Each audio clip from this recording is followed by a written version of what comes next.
ನಮಸ್ಕಾರ ಎಲ್ಲರಿಗೂ welcome back to Guruji tech blogs Kannada. ಇವತ್ತು ಮೌಸ್ ಒಳಗಡೆ ಏನಿರ್ತೈತಿ, ಮೌಸ್ ಹೆಂಗೆ ವರ್ಕ್ ಮಾಡ್ತೈತೆ ಅನ್ನೋದು ನೋಡೋಣ ಬರ್ರಿ. ಮೌಸ್ ಒಳಗಡೆ ನೀವು ನೋಡಿದ್ರೆ ಅದೊಂದು ಮಾಂತ್ರಿಕತೆ ಅನಿಸ್ಬೋದು ನಿಮ್ಗೆ. ಅದರ ಒಂದು ದೊಡ್ಡ ಇಂಜಿನಿಯರಿಂಗ್ ಕೆಲಸ ಐತಿ ಅಂತ ನಿಮ್ಗೆ ಇದ್ರೊಳಗೆ ಗೊತ್ತಾಗ್ಬೋದು. ಮೌಸನ್ನು ಬಿಚ್ಚಿ ನೋಡೋಕೆ ನೀವೆಲ್ಲ ರೆಡಿ ಆಗಿದ್ರಿ ಅನ್ಕೊಂಡೀನಿ.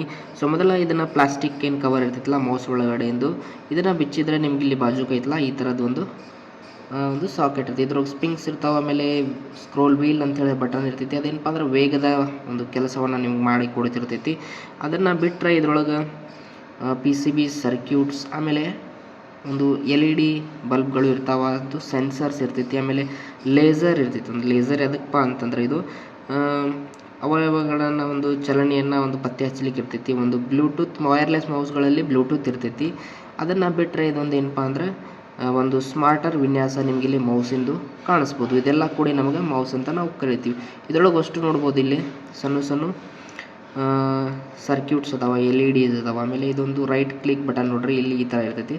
ಸೊ ಅದರ ಪಕ್ಕದಲ್ಲಿ ಇರುವಂಥದ್ದು ಲೆಫ್ಟ್ ಕ್ಲಿಕ್ ಬಟನ್, ಆಮೇಲೆ ಒಂದು ಸ್ಕ್ರೋಲ್ ವೀಲ್ ಇಲ್ಲಿ ಮೇಲೆ ಐತೆ ನೋಡ್ರಿ, ಇದು ಸ್ಕ್ರೋಲ್ ವೀಲ್ ಅಂತ ಕರಿತೀವಿ. ಇದ್ರೊಳಗೆ ಏನಪ್ಪ ಅಂದ್ರೆ ಒಂದು ಪವರ್ ಸರ್ಕ್ಯೂಟ್ ಕೂಡ ಇರ್ತೈತಿ, ಆಮೇಲೆ ಒಂದು ಲೇಸರ್ ಇರ್ತೈತಿ. ಯಾಕಂದ್ರೆ ಒಂದು ಲೇಸರ್ ಸೆನ್ಸರ್ ಇರ್ತೈತಿ. ಕೆಳಗಡೆ ಲೈಟ್ ಇರ್ತೈತಿ, ನೋಡ್ಬೋದು ನೀವು, ಕಾಣ್ತಾ ಇರ್ತೈತಿ. ಆ ಲೈಟ್ ಲೇಸರ್ ಸೆನ್ಸರ್ ಏನು ಮಾಡ್ತಿರ್ತಪ್ಪ ಅಂದ್ರೆ ಸೆನ್ಸರ್ ಕರ್ಸರ್ ಕಡೆ ಅಳಗಾಡ್ತಿರ್ತೈತಿಲ್ಲ, ಅದೊಂದು ಸೆನ್ಸರನ್ನು ಕೆಲಸವನ್ನು ಮಾಡ್ತಿರ್ತೈತಿ. PCBs ಇರ್ತಾವೆ, ಸರ್ಕ್ಯೂಟ್ಸ್ ಇರ್ತಾವೆ, ಆಮೇಲೆ ಸ್ವಿಚ್ ಇರ್ತಾವೆ, ಬಟನ್ ಇರ್ತಾವೆ. ಆದರೆ ನಮಗೆ ಇಲ್ಲಿ ಮೇಲ್ಗಡೆ ಕಾಣೋದು ಒಂದು ಸ್ಮಾರ್ಟರ್ ವಿನ್ಯಾಸ. ನಾವು ಇದನ್ನು 3 ಬಟನ್ ಒಳಗೊಂಡಂಥ ಒಂದು ಮೌಸ್ ಅಂತ ಕರಿತೀವಿ ನೋಡ್ರಿ. ಇದು ಎಷ್ಟೈತೆ ರೆಜಿಸ್ಟರ್ಸು ಕೂಡ ಇದ್ರಾಗಿರ್ತಾವೆ. ಈ ಥರ ಮೌಸ್ ಇರ್ತೈತಿ ನೋಡ್ರಿ.